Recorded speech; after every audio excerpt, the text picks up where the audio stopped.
அனைவருக்கும் வணக்கம். ஆ இப்ப வந்து இந்த வீடியோ எதுக்குன்னு பார்த்தீங்கன்னா, ஸ்விங் ட்ரேடர் யாரெல்லாம் இருக்காங்களோ அவங்களுக்கு ரொம்ப ஹெல்ப்ஃபுல்லா இருக்கும். அதாவது நான் வந்து ஒரு 15 நாள் கழிச்சு என்னுடைய போர்ட்ஃபோலியோல ஒரு ஸ்டாக்க வந்து ஆ வாங்கி வித்து ப்ராஃபிட் பண்ண போறேன். ஒரு 1 மாசத்துல வாங்கி வித்து ப்ராஃபிட் பண்ண போறேன். அப்படின்றவங்களுக்குலாம் இந்த வீடியோ வந்து ரொம்ப பயனுள்ளதா இருக்கும். கடைசி வரைக்கும் ஸ்கிப் பண்ணாம பாருங்க. இது வந்து ரிலாக்ஸா, கூலா வந்து நம்ம ட்ரேட் பண்ணலாம். ஒண்ணும் பிரச்சனை இருக்காது. ஸோ அத வந்து என்னன்றத நம்ம தெளிவா பார்ப்போம். ஆனா கடைசி வரைக்கும் பார்த்தா மட்டும் தான் உங்களுக்கு ஹெல்ப்ஃபுல்லா இருக்கும். சரிங்களா? ஸோ அதுக்கு முன்னாடி ah I am not a SEBI registered person. இது டிப்ஸ், கால்ஸ் மாரி எடுத்துக்க வேண்டாம். நீங்க இன்வெஸ்ட்மென்ட் பண்றதுக்கு முன்னாடி பினான்சியல் அட்வைசர் கன்சல்ட் பண்ணிக்கங்க. சரிங்களா? சரி, இப்ப நம்ம வந்து அந்த வீடியோல இருக்க எப்படி பண்றது அப்படின்றத பார்ப்போம். நான் ஒரு ஸ்விங் ட்ரேடிங் வந்து எப்படி பண்றேன் அப்படின்றத காட்டுறேன். ஒரு எக்ஸாம்பிள்க்கு நான் வந்து ஒரு சாம்பிளா ஒரு போர்ட்ஃபோலியோ கிரியேட் பண்ணி உங்களுக்கு காட்டுறேன். சரிங்களா? இது வந்து இன்வெஸ்ட்மென்ட் டைரக்ட்டா இது வந்து அட்வைஸா எடுத்துக்க வேண்டாம். ஜஸ்ட் உங்களுக்கு ஒரு எக்ஸாம்பிள் என்ன பண்ணணுன்றதுக்கான எக்ஸாம்பிள நான் காட்டுறேன். இப்ப நான் வந்து ஸ்டாக் நேம் வந்து பார்த்தீங்கன்னா, டாடா மோட்டார்ஸ் எடுத்திருக்கேன், என்டிபிசி எடுத்திருக்கேன், ஆ அதே மாரி ஆர்பிஎல் பேங்க் எடுத்திருக்கேன், லூபின் எடுத்திருக்கேன், ஹேவல்ஸ் எடுத்திருக்கேன். ஸோ இதெல்லாம் பார்த்தீங்கன்னா, உங்களுக்கு இங்கேயே பார்க்கலாம் நீங்க. எல்லாமே டிஃபரண்ட் கைண்ட் ஆஃப் செக்டார்ஸ். நல்லா புரியுதுங்களா? டிஃபரண்ட் கைண்ட் ஆஃப் செக்டார் மட்டும் இல்ல.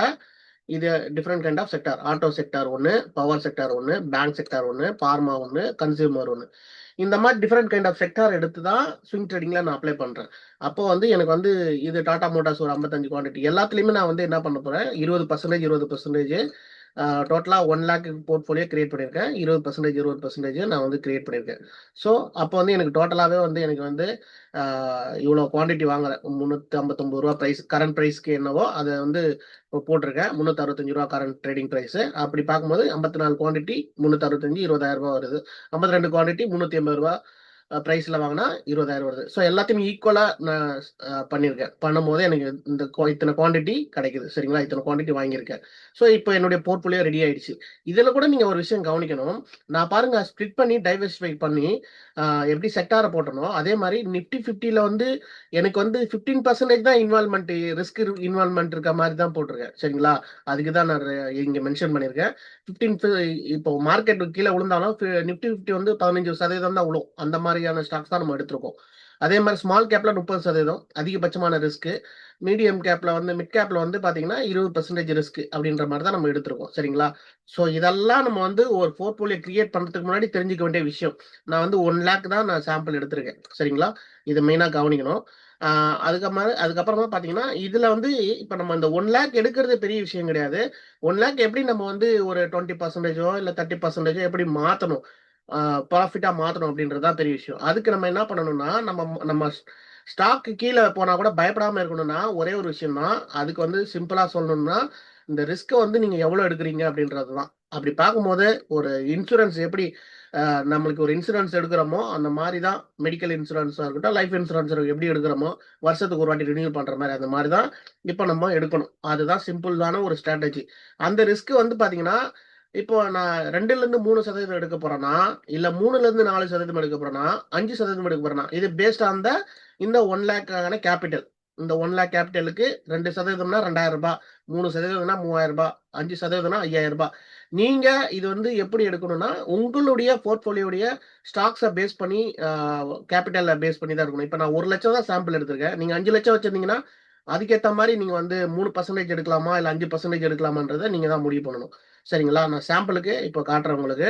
இது வந்து நம்ம என்ன பண்ண போறோம், வெயிட்டிங் பீரியட் நம்ம ஸ்விங் ட்ரேடிங் ஸ்டாக்ஸ வந்து 30 டேஸ்லேருந்து 40 டேஸ் வெயிட்டிங் பீரியட்ல தான் நம்ம வந்து ஸ்விங் ட்ரேடிங் பண்ண போறோம்.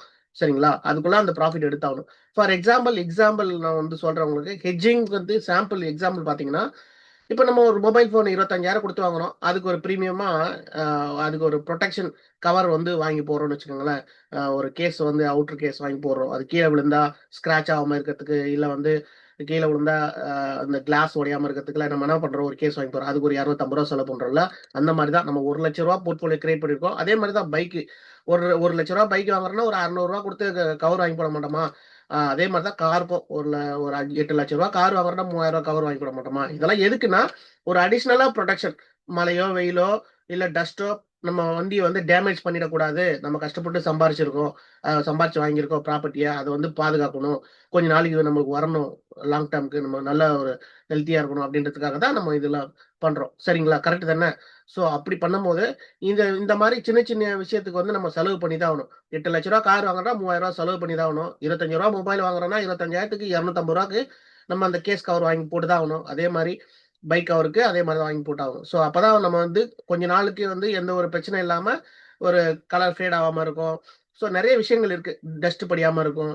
ஸோ இதெல்லாம் பார்க்க பார்க்க நம்மளுக்கு வந்து இப்படிதான் ஒரு எட்ஜிங்க்கு சாம்பிளா நான் உங்களுக்கு இதை காட்டியிருக்கேன். சரிங்களா?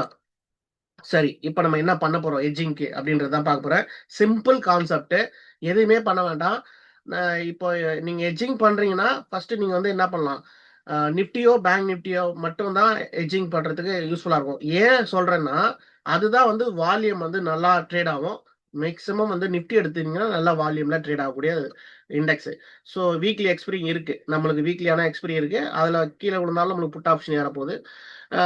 மேலே ஏறினாலும் புட் ஆப்ஷன் டவுன் ஆனாலும் நம்ம ஸ்டாக்ஸ் அதில் இருந்துச்சுன்னா நிஃப்டியில் இருந்துச்சுன்னா அது மேலே ஏறப்போகுது. சரிங்களா? ஸோ அதை நாங்கள் கவனிக்கணும். இப்போ நான் வந்து என்ன பண்ணியிருக்கேன், நிஃப்டியில் ஜூலை மந்த் எடுத்திருக்கேன். ஏன்னா நம்ம டைம் பீரியட் என்ன போட்டிருக்கோம், 30லேருந்து 40 நாள் போட்டிருக்கோம். அதனால ஜூலை மந்த் இப்போ என்ன கரண்ட் மந்த் 20ஆம் தேதி நடக்குது. 28ஆம் தேதி ஜூலை, கிட்டத்தட்ட ஒரு 40 டேஸ் அந்த பீரியடுக்குள்ள அந்த மந்த்லி எண்ட் எக்ஸ்பிரி டேட்டை தான் நான் எடுத்திருக்கேன். சரிங்களா? அப்போ அட் த மணி இப்போ கரண்டா அட் த மணி எவ்வளவு இருக்கு? 24,000 இருக்கு. 24,000 ட்ரேட் ஆயிட்டு இருக்கு. சரிங்களா? நிஃப்டி வந்து 24,000 ட்ரேட் ஆயிட்டு இருக்கு. அதனுடைய பிரைஸ் புட் ஆப்ஷன் பிரைஸ் பாத்தீங்கன்னா இப்பெல்லாம் 300 இருக்கு. கரண்டா அதிகபட்சம் 300 18,000 சம்திங் வரும். சரிங்களா? ஸோ அதனால ஏடிஎம்ல இருக்கிறத நம்ம எடுக்க வேண்டாம். நம்ம எடுக்கக்கூடியது 2% 3% 4% அந்த லெவல்ல தான் நம்ம எடுக்க போறோம். ஒரு ப்ரொடெக்ஷனுக்காக தானே. ரூ. 1,00,000 ரூ. 2,000 போனா பரவாயில்ல. ரூ. 1,00,000 எனக்கு ரூ. 3,000 போனா பரவாயில்ல. ரூ. 1,00,000 எனக்கு 4,000 போனா பரவாயில்ல. அப்படின்றத தான் நம்ம பார்க்க போறோம். சரிங்களா? அப்படி பார்க்கும்போது எனக்கு நிப்டில வந்து நான் ஜூலை மந்த் எடுத்திருக்கேன். இப்போ ரூ. 2,000 நான் ரிஸ்க் எடுக்கிறேன் போறேன்னா நான் என்ன பண்ணணும்? 22,500 புட் ஆப்ஷனை வந்து ஜூலை 28 ஜூலை 28 எக்ஸ்பிரி டேட் அன்னைக்கு இருக்கக்கூடிய செலெக்ஷன்ல வந்து நான் எல்டிபி வந்து எவ்வளவு இருக்கு? ரூ. 37 இருக்கு. அது எவ்வளவு பெர்சன்டேஜ் வருதுன்னா 2,300 சில்லற ரூபாய் வரும். அந்த பிரீமியமோட காஸ்ட் 37 × 65 மல்டிப்ளை பண்ணினீங்கன்னா 2,300 சில்லற வரும். அது ஒண்ணு நம்ம இந்த ரிஸ்க் எடுக்க போறோமா? 1,00,000க்கு 2% 2.5% ரிஸ்க் எடுக்க போறோமா? ஏன்னா இந்த இந்த 28 ஜூலைக்குள்ள வந்து இது கரைஞ்சு போயிடும். அதுதான் கான்செப்ட். சரிங்களா? போனா இந்த 2,500 போயிடும். நம்மளுக்கு ஆனா நம்ம நம்ம ஸ்டாக்குக்கு வந்து ஒரு சேஃப்டி புரொடெக்ஷன் மாரி. ஒண்ணும் ஆகாது நம்ம ஸ்டாக்ஸ். கீழ போனா கூட இது ஏறும். இது ஏறும்போது அந்த லாஸ் வந்து கவர் ஆயிடும். அதுதான். அதே மாரி 22,700 அப்படின்ற ஒரு ஸ்ட்ரைக் பிரைஸ்ல பிரீமியம் பார்த்தீங்கன்னா, ஒரு ரூ. 50 கிட்டத்தட்ட இருக்கு. இது எவ்வளவு வரும்னு பார்த்தீங்கன்னா, ஒரு 3,200 சில்லற வரும். ஸோ அப்போ 3லேருந்து 4%க்குள்ள ரிஸ்க் எடுக்க போறோம். சரிங்களா? அடுத்தது இது இல்லாம எனக்கு வந்து கேபிட்டல் நிறைய போட்டுட்டேன். கிட்டத்தட்ட ஒரு 5 லட்சம் போட்டேன். எனக்கு வந்து 5 லட்சம் போட்டா எனக்கு வந்து நீங்க வந்து ஒரு அவுட் ஆஃப் தி மணி ரொம்ப எடுத்தீங்கன்னா, உங்களுக்கு பெருசாலாம் ஒண்ணும் புரொடெக்ட் பண்ணாது. அதனால கொஞ்சம் 23,000 இப்ப 24,000ல ட்ரேட் ஆயிட்டு இருக்குன்னா, நீங்க ஒரு 1000 பாயிண்ட் தள்ளி 23,000ல எடுத்தீங்கன்னா, ரூ. 73 பிரீமியம் வருது. அந்த ரூ. 73 பிரீமியம்க்கு வந்து 4% ரூ. 4,200 ரூ. 250 கிட்டத்தட்ட பிரைஸ் வருது.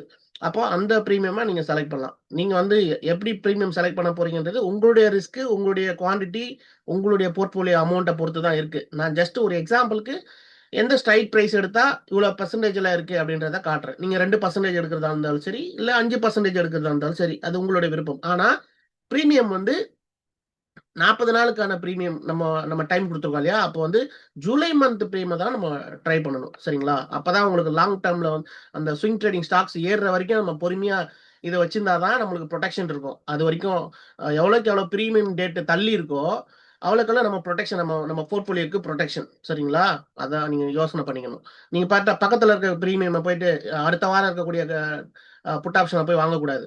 நீங்க வாங்குறதா இருந்தா மந்த்லில நெக்ஸ்ட் மந்த்துக்கான எண்டுல இருக்கக்கூடிய மந்த்லி எக்ஸ்பைரியில தான் போய் வாங்கணும். அத மட்டும் ஞாபகம் வச்சுக்கோங்க. சரியா? இப்ப நான் அத சொன்னது இங்க நோட் பண்ணியிருக்கேன். 2%லேருந்து 3% எவ்வளோ வருது? ரூ. 2,405 வருது. ரூ. 37 அதனுடைய பிரீமியம். ஓடிஎம் வந்து அவுட் ஆஃப் தி மணில வாங்குறோம். அதே மாரி புட் ஆப்ஷன்ல அடுத்தது இதே தான் சொல்லிட்டேன் நானு. 3லேருந்து 4% 22,700 புட் ஆப்ஷன் வந்து ரூ. 50 ரேஞ்சு 3,250.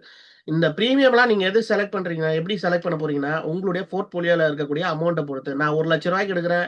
இப்ப எனக்கு வந்து புட் ஆப்ஷன் மார்க்கெட் கீழ விழுந்தா உடனே புட் ஆப்ஷன் ஏறணும் அப்படின்னு நினைச்சு நானு எடுத்தேன்னா, நான் 5% வரைக்கும் எடுக்கலாம். அப்படின்ற 5% நான் ரிஸ்க் எடுக்கிறேன்பா. எனக்கு 5% அப்படின்னு சொல்லிட்டு நான் முடிவு பண்ணேன்னா, நான் 5%க்கு போயிடுவேன். ரூ. 4,500 போனா போயிட்டு போகுது. ஒருவேளை நம்ம ஸ்டாக்ஸ் ஏறினாலும் ஒரு பக்கம் பிளஸ் நம்மளுக்கு, மார்க்கெட் டவுன் ஆனா இது மைனஸ் ஆகும். இல்ல எனக்கு இது பிளஸ் ஆச்சு, மார்க்கெட் டவுனா இருக்கு, நம்ம போர்ட்ஃபோலியோ ஏறலன்னா நம்மளுக்கு என்ன ஆகும், இந்த பிரீமியம் வந்து ட்ரிபிள் ஆகும், டபுள் ஆகும், எப்படி வேணா மாறலாம். ஸோ நம்மளுக்கு வந்து லாஸ் வரப்போறது கிடையாது. அப்போ லாஸை கண்ட்ரோல் பண்ணணும்னா இந்த மாதிரி ஹெட்ஜ் பண்ணி போர்ட்ஃபோலியோல ட்ரேட் பண்ணாதான் நம்ம கண்ட்ரோல் பண்ண முடியும். இது எதுல போய் நம்ம ஹெட்ஜ் பண்ணணும்னா நிப்டி, பேங்க் நிப்டி இண்டெக்ஸ்ல மட்டும் தான் பண்ணாதான் நல்லா இருக்கும். ஏன்னு கேட்டா நிப்டியோட வீக்லி எக்ஸ்பீரி இருக்கு, நல்ல ஒரு வாலட்டிலிட்டி இருக்கும். அதுல புட் ஆப்ஷன் மார்க்கெட் ஒரு வேளை டவுன் ஆச்சுன்னா நம்மளுடைய பிரீமியம் வந்து ட்ரிபிள் த அமௌண்ட் வந்து இன்க்ரீஸ் ஆகிறதுக்கு வாய்ப்பு இருக்கு. அதே சமயத்துல வால்யூமும் நல்லா இருக்கும். நம்மளுக்கு வந்து ட்ரேட் ஆகாம இருக்க போறது கிடையாது. அதனால பிரீமியம் நீங்க போயிட்டு ஸ்டாக் ஆப்ஷன்ல போயிட்டு எதுவும் ட்ரேட் பண்ணக்கூடாது, போர்ட்ஃபோலியோ ஹெட்ஜ் பண்ணக்கூடாது. ஒன்லி இண்டெக்ஸ் ஆப்ஷன்ல நிப்டில பண்ணீங்கன்னா பெஸ்ட். ரெண்டாவது பேங்க் நிப்டில பண்ணலாம். ஆனா அது மந்த்லி கான்ட்ராக்ட்ல ரொம்ப எக்ஸ்பென்சிவா இருக்கும். அதுல போய் வாங்கினீங்கன்னா ரொம்ப காஸ்ட்லி அதிகமா இருக்கும். அது பண்ண முடியாது. நீங்க நிப்டில பண்றது பெஸ்ட். சரிங்களா? அதான் வீக்லி பிரீமியம்ல வந்து உங்களுக்கு நல்லா இருக்கும். சரி, எப்போ வந்து இது வந்து யூஸ்ஃபுல்லா இருக்கும் பாத்தீங்கன்னா, எப்பெல்லாம் மார்க்கெட் டவுன் ட்ரெண்ட்ல இருக்கோ, இல்ல கிராஷ் ஆகுதோ, இல்ல கரெக்ஷன் ஆகுதோ, அப்பெல்லாம் வந்து இந்த ஹெட்ஜ் பண்ண புட் ஆப்ஷன் வந்து என்ன ஆகும்? இப்ப நான் 3% to 4% அந்த பிரீமியம் செலக்ட் பண்ணிருக்கேன்னா, எனக்கு வந்து கிட்டத்தட்ட அ திடீர்னு மார்க்கெட் ஒரு கரெக்ஷன் வருதுன்னா, எனக்கு ரூ. 12,000 டப்புன்னு ஏறிடும். அந்த வீக்லி எக்ஸ்பைரில. அப்ப எனக்கு வந்து கிட்டத்தட்ட இதுல வந்து போர்ட்ஃபோலியோ லாஸ் 10% ஆகும். ஏன் 10% ஆகும்னு சொன்னா, நான் வந்து எப்படி கான்ஃபிடென்ட்டா 10% தான் ஆகும்னு சொல்றேன்னா, நான் தான் ஸ்ப்ளிட் பண்ணி போட்டிருக்கேனே. டைவர்சிஃபிகேஷன் பண்ணி அ நிஃப்டில நிஃப்டி 50ல இருக்கக்கூடிய ஸ்டாக்ஸ் 2, அ ப இதுல மிட் கேப்ல 2, ஸ்மால் கேப்ல 1 தான் போட்டிருக்கேன். அதனால எனக்குடைய போர்ட்ஃபோலியோ வந்து பேஸ்ட் ஆன் த ஹோல்டிங் ஸ்டாக்ஸ பொறுத்து தான் இருக்கு. அப்போ எனக்கு 10% தான் விழுன்ற ஒரு கான்ஃபிடென்ட் இருக்கு. சரிங்களா? அத பேஸ் பண்ணி தான் நான் வந்து இங்க அந்த பிரீமியம செலக்ட் பண்ணேன். எனக்கு இந்த எப்படி பார்த்தாலும் ஒரு பக்கம் லாபம் தான். ரூ. 2,000 இதுல வந்து இது ரூ. 10,000 ரூ. 9,000 ரூ.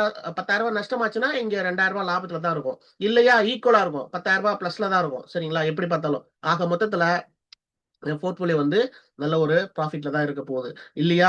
ஒரு ஒரு ஸ்டேபிளான ஒரு இதுல தான் இருக்க போகுது. ஒரு பக்கம் போனாலும் ஒரு பக்கம் நம்மளுக்கு பணம் அ நம்ம லாஸ் ஆக மாட்டோம். அப்படின்ற ஒரு கான்ஃபிடென்ட் நம்மளுக்கு இருக்கும். தைரியமா ரிலாக்ஸா கூலா இருக்கலாம் நம்ம.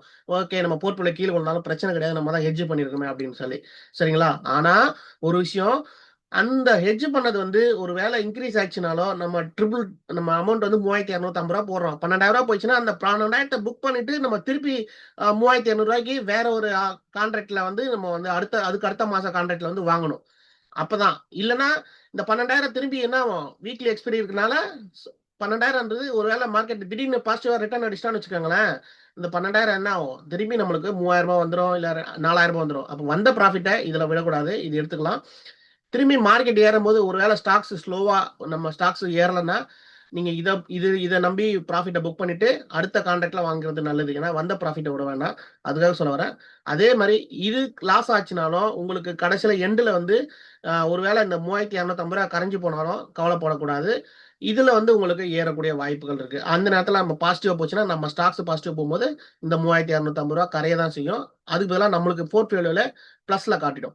ஸோ ரீப்ளேஸ் பண்ணி நெக்ஸ்ட் மந்த்துக்கான எக்ஸிஸ்டிங் பிரீமியம் அமௌண்ட் எவ்வளவோ அத கன்டின்யூ பண்ணணும். அப்பதான் நம்ம போர்ட்ஃபோலியோ தைரியமா நீங்க ரிலாக்ஸா, கூலா நீங்க பாட்டுல வேல பார்க்க முடியும். அதுதான் ரொம்ப ரொம்ப இம்பார்ட்டன்ட். அது பண்ணலன்னா வந்த ப்ராஃபிட் வந்துச்சு அவ்வளவுதான் முடிஞ்சு போச்சு. அதோட விட்டுட்டோம்னா கஷ்டம். அதுக்கு அடுத்தது போர்ட்ஃபோலியோவா நீங்க ஹெட்ஜ் பண்ணாம விடக்கூடாது. ஹெட்ஜ் பண்ணியே ஆகணும். அது மட்டும் பார்த்துக்கங்க.